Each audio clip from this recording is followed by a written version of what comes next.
오늘 우리에게 주신 하나님의 말씀은 여호수아 14장 1절에서 15절까지 말씀입니다. 이것은 이스라엘 자손이 가나안 땅에서 받은 기업 곧 제사장 엘르아살과 눈의 아들 여호수아와 이스라엘 자손 지파의 족장들이 분배한 것이니라. 여호와께서 모세에게 명령하신 대로 그들의 기업을 제비 뽑아 9지파와 반지파에게 주었으니 이는 2지파와 반지파의 기업은 모세가 요단 저쪽에서 주었으며 레위 자손에게는 그들 가운데에서 기업을 주지 아니하였으니 이는 요셉의 자손이 므낫세와 에브라임의 2지파가 되었음이라. 이 땅에서 레위 사람에게 아무 분깃도 주지 아니하고 다만 거주할 성읍들과 가축과 재산을 위한 목초지만 주었으니 이스라엘 자손이 여호와께서 모세에게 명령하신 것과 같이 행하여 그 땅을 나누었더라.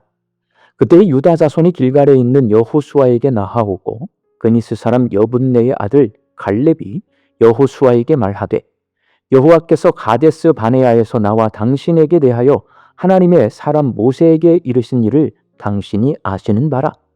내 나이 40세에 여호와의 종 모세가 가데스 바네아에서 나를 보내어 이 땅을 정탐하게 하였으므로 내가 성실한 마음으로 그에게 보고하였고 나와 함께 올라갔던 내 형제들은 백성의 간담을 높게 하였으나 나는 내 하나님 여호와께 충성하였으므로 그날에 모세가 맹세하여 이르되 내가 내 하나님 여호와께 충성하였은즉 내 발로 밟는 땅은 영원히 너와 내 자손의 기업이 되리라 하였나이다. 이제 보소서, 여호와께서 이 말씀을 모세에게 이르신 때로부터 이스라엘이 광야에서 방황한 이 45년 동안을 여호와께서 말씀하신 대로 나를 생존하게 하셨나이다. 오늘 내가 85세로 돼 모세가 나를 보내던 날과 같이 오늘도 내가 여전히 강건하니 내 힘이 그때나 지금이나 같아서 싸움에나 출입에 감당할 수 있으니 그날에 여호와께서 말씀하신 이 산지를 지금 내게 주소서. 당신도 그날에 들으셨거니와 그곳에는 아낙 사람이 있고 그 성읍들은 크고 견고할지라도 여호와께서 나와 함께 하시면 내가 여호와께서 말씀하신 대로 그들을 쫓아내리이다 하니 여호수아가 여분네의 아들 갈렙을 위하여 축복하고 헤브론을 그에게 주어 기업을 삼게 하매 헤브론이 그니스 사람 여분네의 아들 갈렙의 기업이 되어 오늘까지 이르렀으니 이는 그가 이스라엘의 하나님 여호와를 온전히 쫓았습니다. 헤브론의 옛 이름은 기럇 아르바라. 아르바는 아낙 사람 가운데서 가장 큰 사람이었더라. 그리고 그 땅에 전쟁이 그쳤더라. 아멘. 요즘 한국교회 성도들이 관심을 갖고 있는 주제 가운데 한 가지가 대형교회 목사님들의 세습 문제입니다. 그래서 유튜브에 보면 목회자들의 세습 문제에 대해서 비판하는 설교 영상이 많이 올라와 있고 조회수도 높고 다른 영상들에 비해 댓글도 많이 달립니다. 얼마 전에 서석교회 위임 목사님께서 저에게 도움을 요청해 오셨습니다. 진도에 있는 작은 교회가 새로운 목사님을 청빙하게 되었는데 사택이 너무 낡고 교육관이 너무 낡아서 이를 수리한 후 목사님을 모시기로 결정하고 성도들과 동네 주민들이 수리 비용을 모금했지만 인건비가 부족해서 서석교회에 도움을 요청했다는 말씀을 하시면서 우리 양림교회와 함께 도와주면 어떻겠냐는 의견을 주셨습니다. 그래서 어떤 상황인지 알아보기 위해 답사를 다녀왔는데 사택과 교육관을 수리하지 않고서는 새로 오신 목사님이 목회를 하실 수 없는 상황이라는 보고를 받았습니다. 여러분, 진도에 있는 이렇게 작고 어려운 교회 목사님이 은퇴하시면서 자기 아들 목사에게 세습하면 반대하실 겁니까? 모두가 박수치고 칭찬할 겁니다. 대형교회 목사님들이 세습하기 때문에 비판하고 이를 반대하는 겁니다. 세습을 무조건 반대하는 것이 아니라 누가 보아도 세습하는 것이 하나님의 뜻이 아니고 도덕적으로나 상식적으로나 바르지 않아 보이기 때문에 반대하는 겁니다. 오늘 본문 말씀에 이런 바름에 관해 생각하게 하는 내용이 기록되어 있습니다. 여호수아가 가나안 땅을 분배할 때 가장 먼저 요단 동편의 땅을 분배함으로써 요단 동편도 이스라엘이고 그 땅에 거하는 사람들도 이스라엘 백성임을 강조한 후에 요단 동편에 거주한 루벤, 갓, 므낫세 반지파를 제외한 나머지 9지파 반이 제비 뽑기를 해서 땅을 분배했습니다. 그렇게 모두 다 제비뽑기를 하고 있는데 갈렙이 여호수아에게 찾아와서 이렇게 말합니다. 본문 12절 말씀입니다. 그날에 여호와께서 말씀하신 이 산지를 지금 내게 주소서.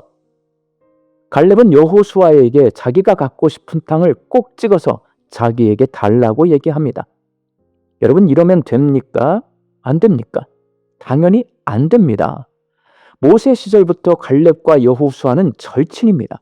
친한 사이끼리 이런 부탁을 하면 여호수아도 곤란하고, 만약 갈렙의 부탁을 들어주면 다른 지파 사람들에게 원성을 사서 여호수아의 리더십이 큰 타격을 받게 될 것입니다. 그리고 이스라엘 공동체는 큰 혼란에 빠집니다.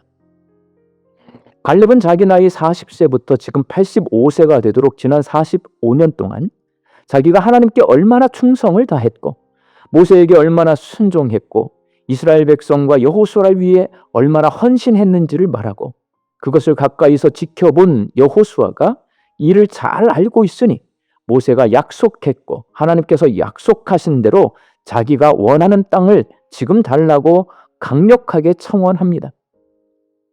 여호수아 입장에서는 갈렙의 부탁을 거절하기가 무척 힘든 상황입니다.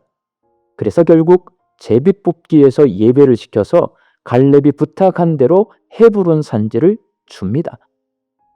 이렇게 특혜를 받으면 소란스러울 텐데 이스라엘 백성 가운데 그 누구도 갈렙과 여호수아를 고발하거나 원망하거나 불평하거나 비난하지 않습니다.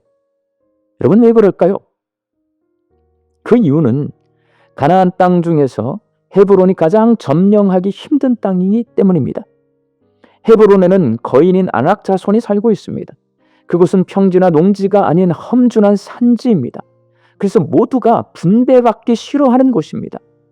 그런데 갈렙이 나서서 자기에게 그 땅을 달라 하니 고발, 원망, 불평, 비난하지 않고 속으로 모두 기뻐하고 감사하기만 합니다. 갈렙은 길을 쓰고 헤브론과 같이 낮은 곳에 임하기 위해 힘썼고, 그런 특혜는 언제라도 모든 사람에게 허용됩니다.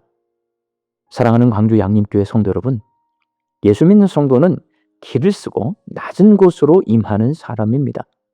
갈렙이 낮은 곳인 헤브론에 임하기 위해 제비뽑기에서 빠지는 특혜를 받고, 하나님이신 예수님이 사람의 몸을 입고 이 땅에 오시기 위해 처녀인 마리아의 몸에서 태어나는 특혜를 받으신 것처럼 예수님을 믿는 사람은 길을 쓰고 낮은 곳으로 임해야 합니다. 저 어렸을 때는 한국 교회가 참 가난했습니다. 성도들의 삶이 가난해서 교회 재정이 넉넉하지 않았기 때문에 목회자들도 가난하게 살아야 했습니다.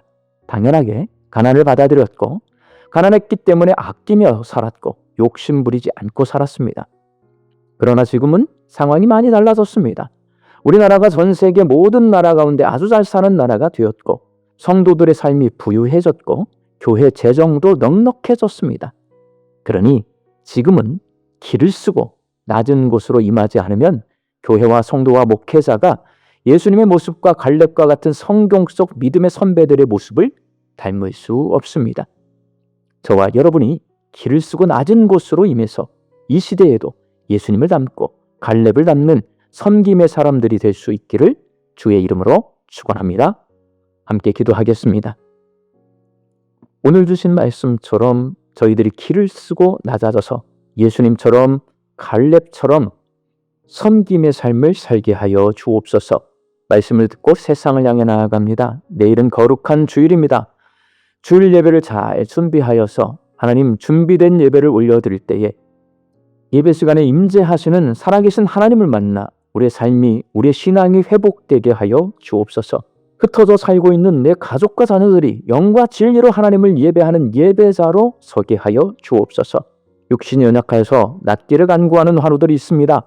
예수님의 능력으로 치유함을 얻게 하여 주시고, 오랜 시간 침상에 누워 계시는 장기 환우들과 어르신들이 천국 소망 붙들고 오늘 이 하루를 살게 하여 주옵시며, 애쓰고 힘써서 돌보는 가족들 위해 새 힘을 더하여 주옵소서. 예수님의 이름으로 기도하옵나이다. 아멘.